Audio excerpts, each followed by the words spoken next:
La soledad de los datos. En esta breve charla intentaremos dar algunas herramientas para pensar la clínica desde otros marcos teóricos. La premisa fundamental será que datos sin teoría producen errores de pensamiento. Los puntos centrales que trataremos de abordar son: ¿cómo pensamos frente a un paciente? ¿Qué es una causa? ¿Cuáles son las causas de las causas? ¿Cómo podemos distinguir un síntoma de una adaptación? ¿Qué son la homeostasis y la alostasis? ¿Puede haber síntomas sin daño?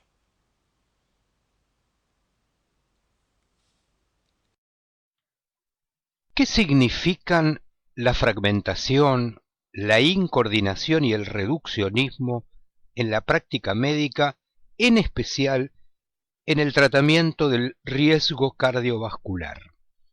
Es posible que muchos de nosotros hayamos tenido durante mucho tiempo, o aún hoy, la idea de que los factores de riesgo como la hipertensión, la dislipidemia, la diabetes o la obesidad son entidades discretas, no vinculadas entre sí por núcleos causales evidentes, y esto haya motivado una práctica médica orientada a la corrección de variables aritméticas que generó una fragmentación insostenible desde el punto de vista conceptual y desde el punto de vista asistencial.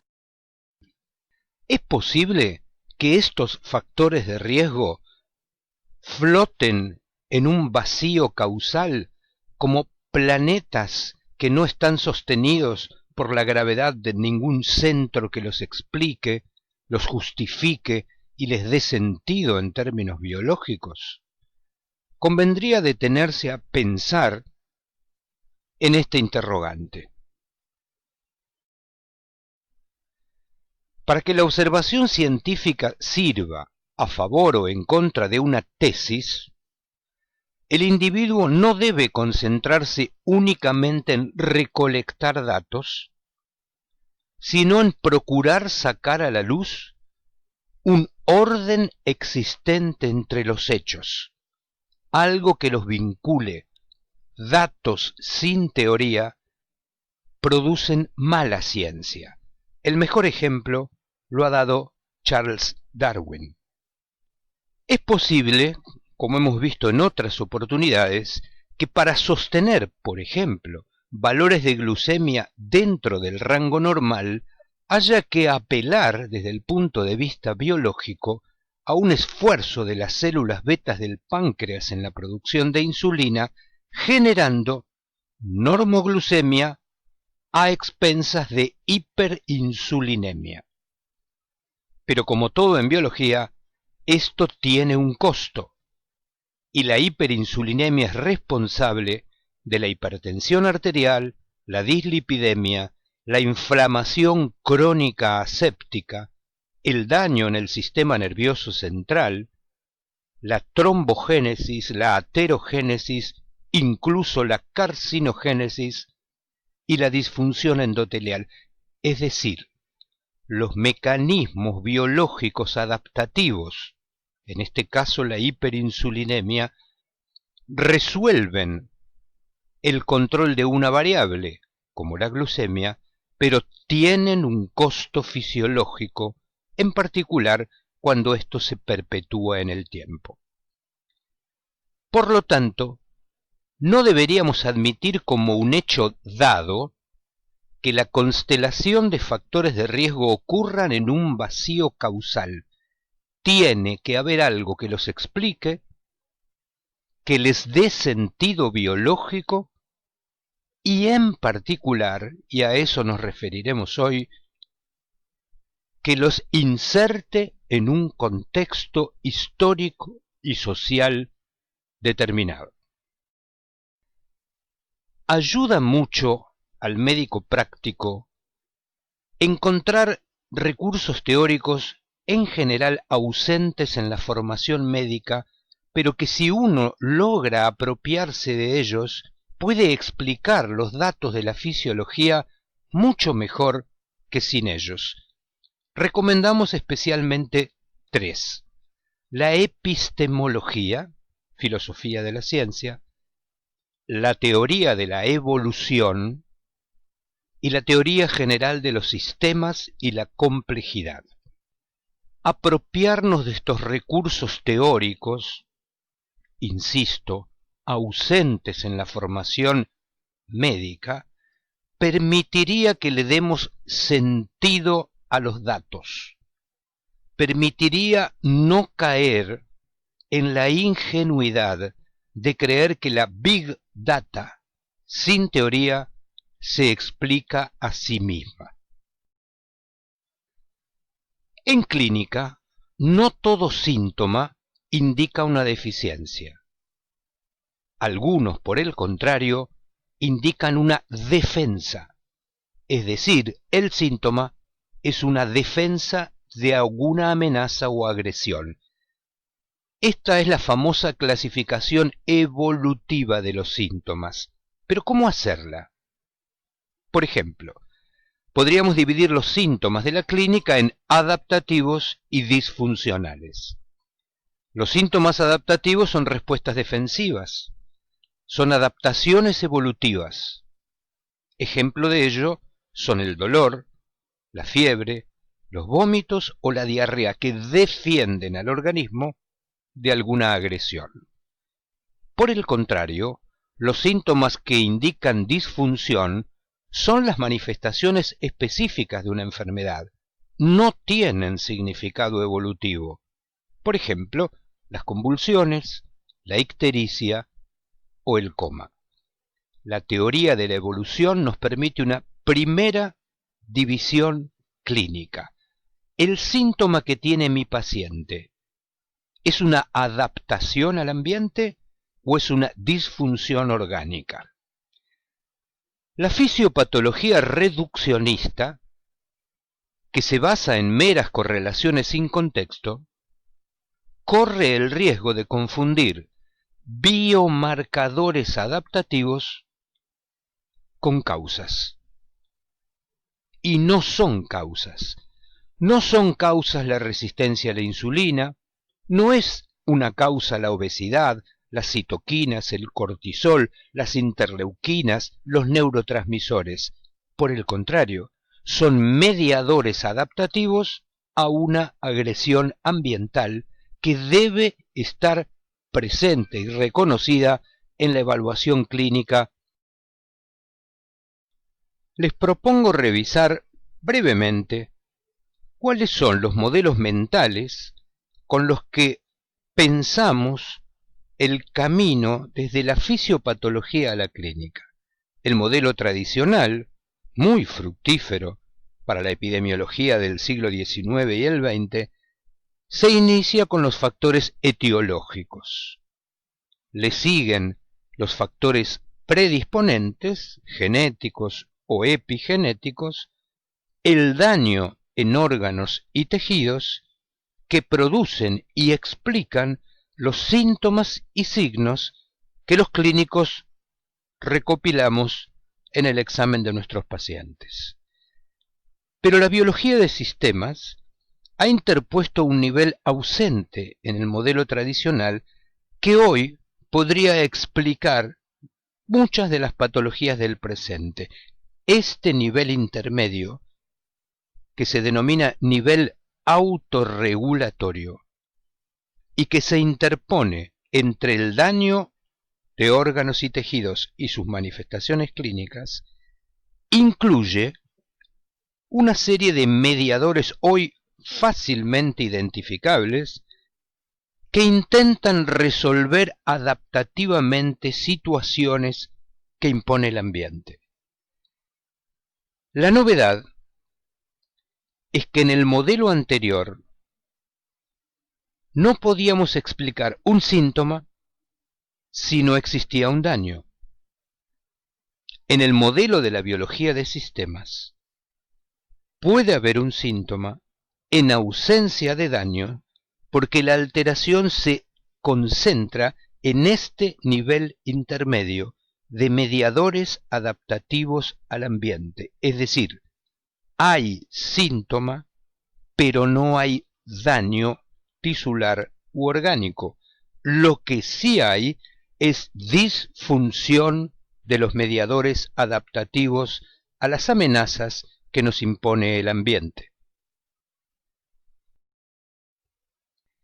Para pensar en términos de biología de sistema, es conveniente abandonar el esquema reduccionista de la causalidad.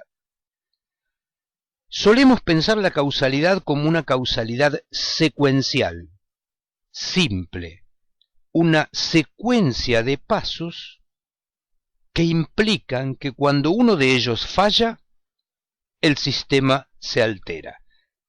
La metáfora que lo explica o la analogía que lo explica es el del reloj.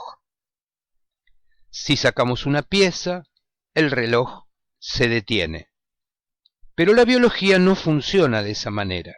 Su causalidad es una causalidad de sistemas complejos que funciona en paralelo, no es secuencial, donde se mantiene la función global incluso si algunas de sus piezas fallan. Se denomina esto tolerancia al error. La analogía para entenderlo ya no es el reloj, sino una bandada de pájaros.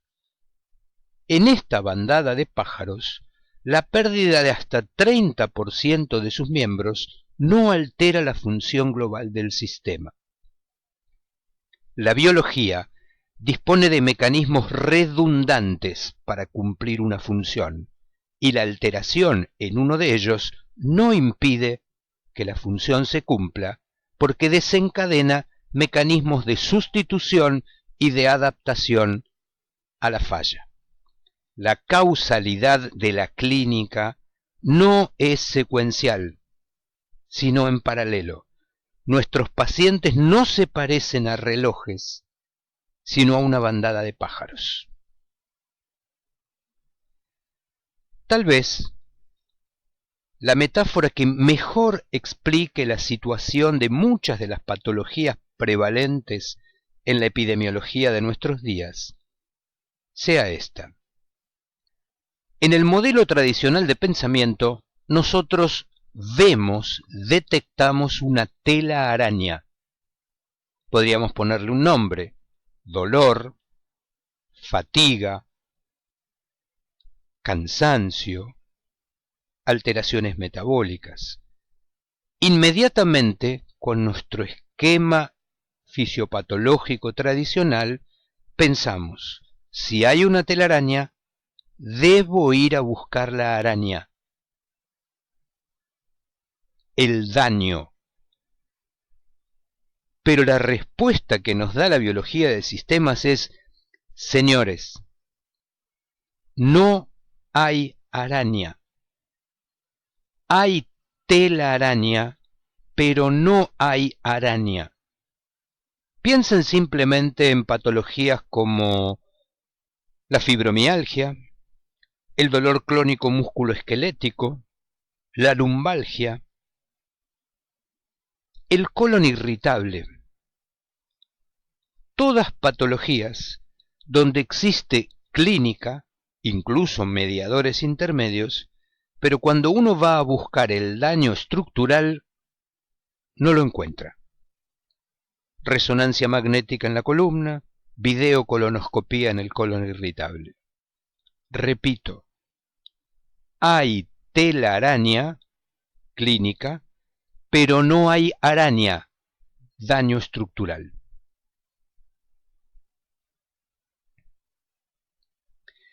La idea que funda la medicina moderna, clásica, es la especificidad y la modularidad. Es decir, hay que encontrar la falla en un módulo. Si el paciente tiene ciclos de constipación, diarrea, distensión y dolor abdominal, la videocolonoscopía tiene que mostrar un daño.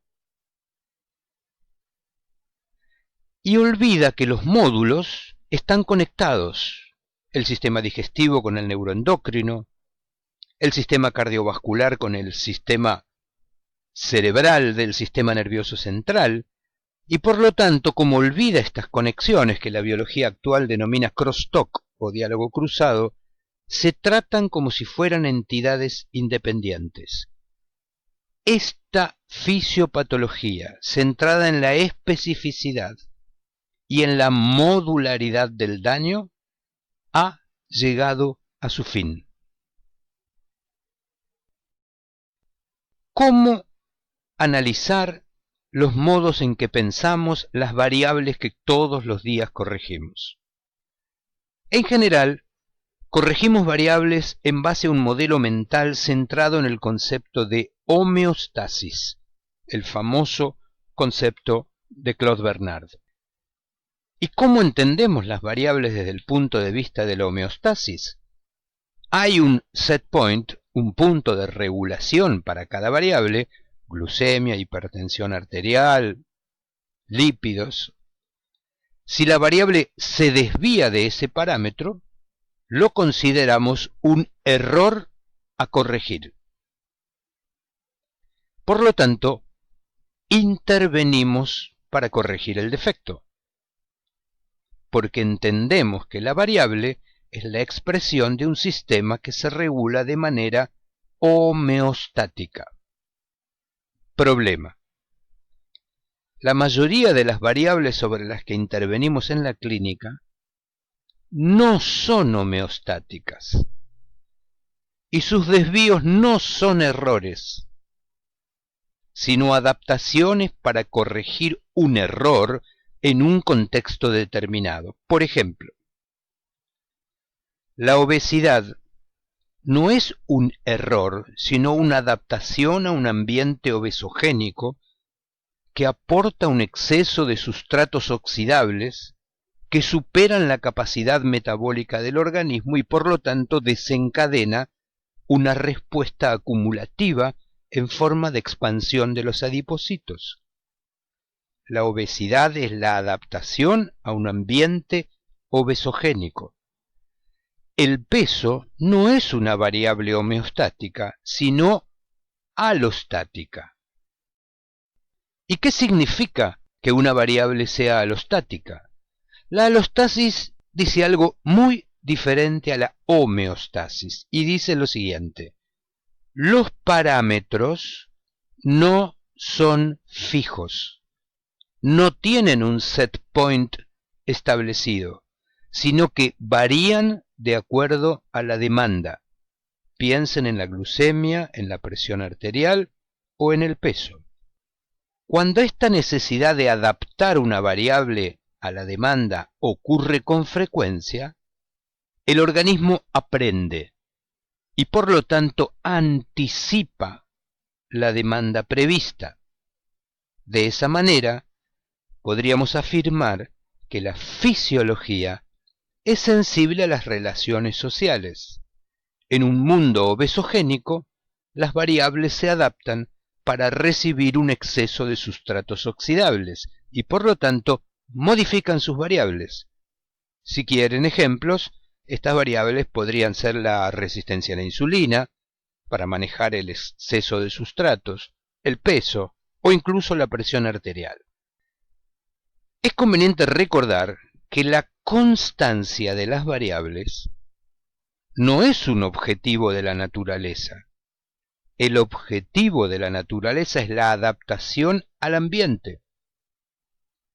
Y mediante estos mecanismos de adaptación, mejorar la eficiencia para la supervivencia y la reproducción, que sí son los objetivos de la especie en el mundo natural. La alostasis, es decir, la adaptación de las variables a la demanda del ambiente, es el costo de la adaptación fisiológica al nicho ecológico en el que nos ha tocado vivir.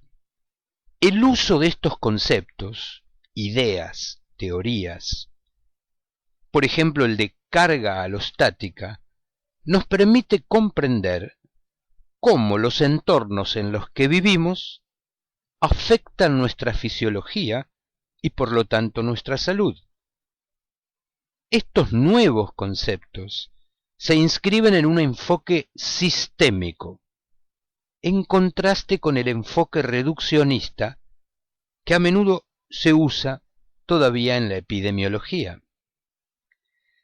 Evaluar los marcadores de la carga alostática pone en evidencia para el clínico cuál es la carga o el costo fisiológico impuesto a nuestros pacientes por la exposición a estresores ambientales perjudiciales y cuándo esa carga adaptativa al ambiente se convierte en un riesgo de enfermedad.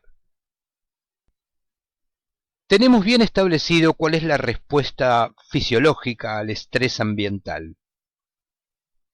Si aparece un evento estresante, se producen acondicionamientos adaptativos. Superado el evento, se vuelve a las variables anteriores. Pero recuerden que el mundo en que nos toca vivir hoy, los eventos estresantes son frecuentes, permanentes, cotidianos.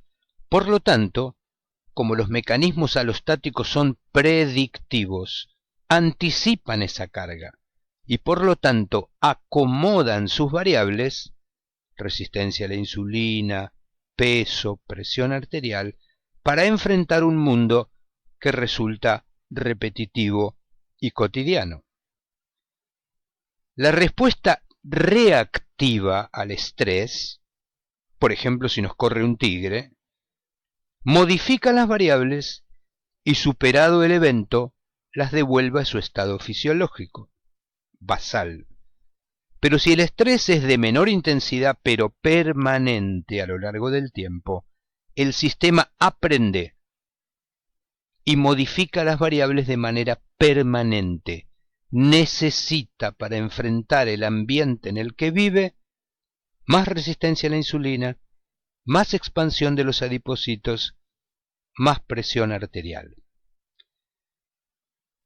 Para conservar el equilibrio de algunas variables fundamentales, se requiere aumentar la carga adaptativa que denominamos alostasis.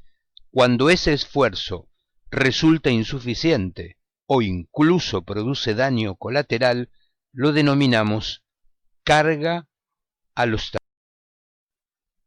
Como acabamos de mencionar, la alostasis es una adaptación que aprende del ambiente y se anticipa a la demanda. El cerebro integra el conocimiento previo con datos sensoriales, es decir, provenientes del ambiente, input, y predice qué recursos serán necesarios para enfrentar la realidad en la que nos toca vivir. Más tarde, dirige a los efectores, output, las señales para optimizar la distribución de los recursos según la demanda que ha anticipado. Es decir, la alostasis aprovecha el conocimiento previo, predice la demanda más efectiva para el nicho ecológico en que los organismos viven y señala a sus efectores cuáles son los controles que deben realizar en las variables que manejan para aumentar la eficiencia adaptativa al ambiente. Los circuitos que intervienen en esta regulación predictiva van desde el hipotálamo, la pituitaria y la glándula adrenal a todos los ajustes de los sistemas nerviosos autónomos, simpático y parasimpático, en el enfrentamiento de un estrés agudo, que nos corra un león, que nos apunten con un arma. Estas adaptaciones se producen de manera inmediata y superado el episodio vuelven a sus valores basales. Pero como acabamos de decir, en un ambiente que requiere adaptaciones permanentes, que tiene un estrés continuo, el sistema aprende predice, por lo tanto, anticipa el ajuste de sus variables al ambiente en el que vive. Estas variables podrán ser la presión arterial, la frecuencia cardíaca, la expansión adipositaria, la resistencia a la insulina y tantas otras. Alostasis predictiva. En esta gráfica se ve claramente qué ocurre cuando a un organismo se le incrementa la demanda.